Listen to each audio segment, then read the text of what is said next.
আপনাদেরকে সতর্ক করি, রাত্রিকালীন সময়ে কিছু কাজ আপনারা করবেন না কখনো। যে কাজগুলো রাত্রিকালীন সময়ে যদি আপনি মুখোমুখি হন, আপনাকে কিছু পরিকল্পনা, উদ্যোগ, সিদ্ধান্ত গ্রহণ করতে হবে এগুলো থেকে বাঁচার জন্য। ধরে নেন আপনি রাত্রিবেলায় হেঁটে যাচ্ছেন নির্জন এলাকা, ঢাকা সিটির মধ্যে সাধারণত কম হয়, তাও হয়। বারবার মনে হচ্ছে পেছন থেকে কে যেন আমাকে ডাকছে, পেছন থেকে আমাকে কে যেন ডাকছে, অথবা কেউ আমাকে ফলো করছে, আমাকে অনুসরণ করছে, আমার পেছন দিয়ে আমাকে কেউ যেন অনুসরণ করে হেঁটে হেঁটে আসছে, মনে হয় কি হয় না? এরকম যখন হবে আপনি এইভাবে ঘাড় ঘুরিয়ে তাকাবেন না, হয় পুরো শরীরটা নিয়ে তাকাবেন, অথবা আপনি তাকাবেনই না। কারণ এই ধরনের ঘাড় ঘুরিয়ে তাকানোর পরে অনেক মানুষ স্ট্রোক করে। কারণ কি? সে আতঙ্কিত হয়ে যায়, মনে হচ্ছে যে কেউ তাকে থাবা মারল। এগুলো হচ্ছে বদজিনের আসর। তাহলে ঘাড় ঘুরে তাকাবেন না, হয় পুরো বডি নিয়ে ঘুরবেন এবং আয়াতুল কুরসি পড়বেন, অথবা আপনি পিছনের দিকে তাকাবেনই না। এটা খুব খেয়াল রাখবেন বিপদে পড়তে না চাইলে। 2 নাম্বার, এই শীতকালীন সময় অনেকের জুতার মধ্যে, মসজিদের এই যে বক্সের মধ্যে, বিছানার মধ্যে, কম্বলের নিচে সাপ এসে বসে থাকে, আছে না নাই? গ্রামগঞ্জে যখন বিছানার ওপরে, কম্বলের নিচে অথবা কাঁথা বালিশের নিচে এরকম সাপ দেখবেন, প্রথমে মারবেন না। নবীজির নিষেধাজ্ঞা আছে। কি করবেন? সাপটাকে চলে যেতে বলবেন। যদি সাপটা চলে যায়, চলে গেল। যদি না যায়, তারপর আপনি অ্যাকশানে যাবেন। কারণটা কি? যদি না যায় তাহলে জানতে হবে এই দুষ্ট সাপ, আর যদি চলে যায় তাহলে জেনে নেবেন যে এই সাপটা জিন। কারণ জিনেরা 2টা রূপ খুব পছন্দ করে, একটা হচ্ছে বিড়ালের রূপ আর একটা হচ্ছে সাপের রূপ। কথা বুঝতে পেরেছেন? প্রথমে মারবেন না, সুযোগ করে দিবেন। 3 নাম্বার, আপনি হেঁটে যাচ্ছেন, দেখতে পাচ্ছেন যে একটা সোজা বাঁশ ঝাড়, অথচ বাঁশগুলো কয়েকটা এভাবে হেলে আপনার দিকে আছে। অথবা দিনের বেলায় দেখছেন যে সোজা গাছ, রাত্রিবেলায় আসতেছেন একটা ডাল আপনার দিকে এভাবে ঝুলে পড়ে আছে, কোনো কারণ নাই, ঝড় নাই, বৃষ্টি নাই। এরকম যদি দেখেন, খবরদার, আপনাদের কাছে রিকোয়েস্ট, ওই ঝাড় অথবা গাছের ডালার নিচ দিয়ে আপনারা যাবেন না। কারণটা কি? এখানে ভালো জিনের আসরও থাকে, বদজিনেরও আসর থাকে। যদি একান্তই যেতে হয় তাহলে আপনারা কি করবেন? আয়াতুল কুরসি জোরে জোরে পড়তে পড়তে যাবেন। এতে করে যদি বদজিন থাকে এখান থেকে দূর হয়ে যাবে। আল্লাহু আকবার বলেন। গভীর রাতে অনেক সময় শুয়ে থাকবেন, দেখবেন জঙ্গল বা বাড়ির আশপাশে যদি নির্জন এলাকা থাকে, মনে হবে যে আপনার নাম ধরে কে যেন ডাকতেছে। হয় কি হয় না? যারা সাফার, যারা দেখেছেন, যারা শুনেছেন, তারা বিশ্বাস করবেন। এরকম হয় যে আপনার নাম ধরে ধরে ডাকছে। প্রথমেই গেট খুলবেন না। যদি 3 বার ডাকে, আপনি খুব সতর্কতার সাথে আগে আয়াতুল কুরসিটা পড়ে নেবেন, তারপরে জানালা খুলে অবজার্ভ করবেন, এরপরে বাইর হবেন। নতুবা কি হবে? বের হয়ে গেলেন, এক ডাকের পরে বদজিনের আসর হবে, শয়তানের কুমন্ত্রণা হবে, আপনার উপরে বাতাস লাগবে, আপনি ক্ষতির সম্মুখীন হবেন। এটা খেয়াল রাখবেন, এগুলো জিনদের কাজ। 5 নম্বরে, যদি দেখেন যে গাছের উপরে কেউ কিছু একটা অবস্থা টের পাচ্ছেন, যে একটা অস্তিত্ব বসে আছে মানুষের মতো, কখনো বাঘের মতো, ভাল্লুকের মতো, অথবা অন্য কোনো আকার আকৃতির মতো, দ্বিতীয়বার তাকাবেন না, মাটির দিকে তাকায় চলে যাবেন। 6 নম্বর, ঘরে ঢুকেছেন, ঢোকার পরে দেখছেন যে আপনার মতো কাউকে আপনি দেখেছেন। হয় কি হয় না?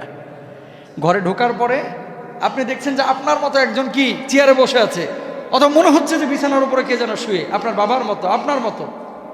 আতঙ্কিত হবেন না। কি করবেন? আপনি চোখটা বন্ধ করে ফেলেন, চোখটা বন্ধ করে জোরে করে একবার আয়াতুল কুরসি পড়ে ফেলেন, দেখবেন যে এই ভয় কেটে যাবে এবং যদি জিনের আসর থাকে দূর হয়ে যাবে। আল্লাহু আকবার বলেন। রাতে বাম কাত হয়ে ঘুমাবেন না, ডান কাত হয়ে ঘুমাবেন। অনেকে দেখবেন চিত হয়ে ঘুমায়, বুকটা নিচে, নিতম্ব উপরে, আছে না নাই? যত আপনি চিত হয়ে ঘুমাইবেন, বদজিনের আসর তত আপনার উপরে বেশি আসবে। কারণটা কি? এই সূরতটা, এটা একটা মানে নেকেট চরিত্রের সূরত, ঠিক কিনা? ওই যে চিত হয়ে শোয়া, এভাবে শুবেন না। এগুলো জিনরা পছন্দ করে, কিন্তু আল্লাহ পছন্দ করেন না, নবী পছন্দ করেন না। এক কাত হয়ে শুবেন। খারাপ স্বপ্ন যদি দেখেন, 3 বার থুতু নিক্ষেপ করবেন। আশা করছি আপনি এই কষ্টের সম্মুখীন হবেন না এবং রোগে আক্রান্ত হবেন না। আচ্ছা, তারপরে আরেকটা বিষয়, সেটা হচ্ছে পানিতে গোসল করতে নেমেছেন, দেখা গেছে নিচ থেকে কে যেন পা টানছে। আসলে কিছুই নাই, কে যেন পা টানছে। পানির মধ্যে অনেক সময় জিনের আসর থাকে, নিচে বসবাস থাকে, এরা মানুষের সঙ্গে দুষ্টামি করে। যদি এরকম হয় তাহলে একটা আল্লাহু আকবার বলে চিৎকার দেবেন। কি বলবেন? আল্লাহু আকবার বলে চিৎকার দিবেন, তারপরে দোয়া ইউনুস পড়বেন, লা ইলাহা ইল্লা আনতা সুবহানাকা ইন্নী কুনতু মিনাজ জালিমিন। দেখবেন যে আপনার পায়ের ওখান থেকে দূর হয়ে গেছে। আল্লাহু আকবার। কুকুর, বিড়াল অস্বাভাবিক কিছু দেখলে দাঁড়িয়ে একটা গোল বৃত্ত আঁকেন, একটা গোল বৃত্ত আঁকবেন। রাস্তা দিয়ে হেঁটে যাচ্ছেন, দেখছেন কুকুর বা বিড়াল কেউ নাই, এখানে থাকারও কথা না, কুকুর বিড়াল এসে বারবার ঘুরঘুর করতেছে। আপনার সন্দেহ হয়েছে এটা কি আসলেই কুকুর বিড়াল নাকি অন্য কিছু, তাহলে গোল একটা দাগ দেবেন। কি দিবেন? দাগ দিয়ে ওই বৃত্তের মধ্যে দাঁড়াবেন, দোয়া ইউনুস পড়বেন, আল্লাহ তাআলা মুক্ত করবেন। মরা মানুষ দেখতে পাচ্ছেন যে তার আত্মা আপনার পাশে ঘুরফির করছে, অথবা মনে হচ্ছে যে আমার বাবার আত্মাটা আমার পাশে আছে, মার আত্মা কিছু একটা আপনি বুঝতেছেন যে একটা অস্তিত্ব আমার আশপাশে ঘোরাফেরা করছে, এরকম যদি হয় আয়াতুল কুরসি পড়বেন। আয়নায় রাত্রিবেলায় বেশি মুখ দেখবেন না, কারণ এখানে একটা ঘটনা ঘটে। এই সূরাটা আয়নায় যারা রাত্রিবেলায় বেশি মুখটুক দেখেন, এই সময়টা জিনেরা মানুষকে কুমন্ত্রণা দেয়, বিশেষ করে বদজিন। এর জন্য যত কম পারা যায় রাত্রিবেলায় আয়না দেখবেন, আয়নার উপরে একটা পর্দা ঝুলায় রাখবেন। আর যখন সুন্দর কাউকে দেখবেন মাশাল্লাহ বলবেন, ইনশাল্লাহ। মিষ্টি খাচ্ছেন, বিড়াল এসে বারবার ঘুরঘুর করতেছে, মিষ্টি চাচ্ছে, মনে করছেন আপনি বুঝতে পেরেছেন যে ও মিষ্টি খাবে। যদি মিষ্টি চায় মিষ্টিটা দেন, কারণ কি জিনেরা মিষ্টি পছন্দ করে, আর বিড়ালের আকৃতিও তারা পছন্দ করে। যদি দেখেন বিড়াল বারবার ঘুরঘুর করছে আর আপনার মিষ্টি খাওয়াকে ডিস্টার্ব করতেছে, পায়ে মুখ দিচ্ছে, পেছনে মুখ দিচ্ছে, হাতে মুখ দিচ্ছে, তাহলে মিষ্টি একটা দিয়ে দেন।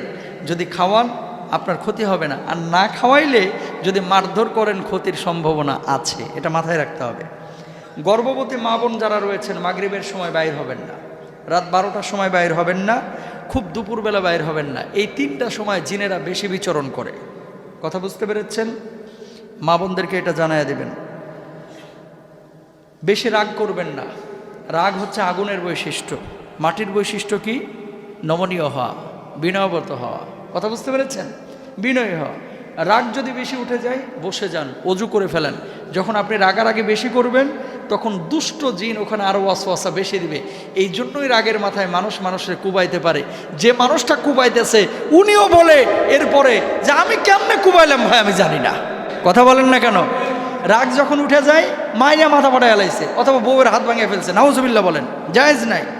এমন মায়ের মারছে পোলাটারে একেবারে আঙ্গুল ভাঙিয়ে ফেলাইছে, এরপরে আড়ালে যায় কাঁদতেছে, আয় হায় আমি মারতে পারলাম এইভাবে। তার মানে কি জানেন? আসলে যখনই রাগটা উঠছে ওই বদজিন ওখানে বসছে, এর মাথাটাকে মস্তিষ্কটাকে নষ্ট করে এই আকামটা করে ফেলছে। এই জন্য সে তার হিতাহিত জ্ঞান হারায় গেছিল, ঠিক কিনা? এই জন্য রাগ যখন উঠবে সাথে সাথে কি করবেন? বসে যাবেন। বসে যে যদি দেখেন রাগটাও কমতেছে না, অজু করে ফেলেন। যদি তাও না কমে শুয়ে যান, দেখবেন রাগ উধাও। আল্লাহু আকবার। প্রিয় ভাইরা আমার, বিপদ আপদের সম্মুখীন আমরা সবাই হই, কিন্তু এই সমস্ত বিপদ আপদের সম্মুখীন হইলে মায়ের হয় কিন্তু শব্দ হয় না। কথা বলেন না কেন? মায়ের হয় শব্দ হয় না, বুঝেন নাই? জ্বর হলে ডাক্তার ধরা পড়ে, মানে ডাক্তার ধরতে পারে। মাথা ব্যথা হলে মাথা এই আপনার পরীক্ষা নিরীক্ষা করে ধরতে পারে। হার্ট কিডনি ডিজিজ হলে এগুলো পরীক্ষা নিরীক্ষা করে ধরা যায়।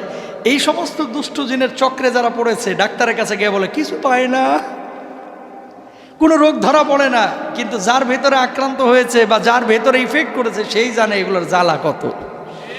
কথা বুঝতে পেরেছেন? এই জন্য এগুলো হচ্ছে কোরআনের চিকিৎসা। আপনারা এগুলো মানার চেষ্টা করবেন, আল্লাহ কবুল করুন, বলুন আমিন।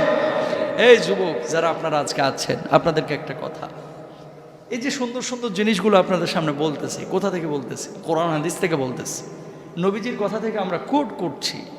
কথাগুলো সুন্দর না? এই কথাগুলো যদি আপনারা মানেন, লাভকে আমার আছে নাকি আপনার আছে? আপনাদের লাভ আছে। আর আমি সবটা পাবো কি? আপনি যদি সৎ কাজ করেন।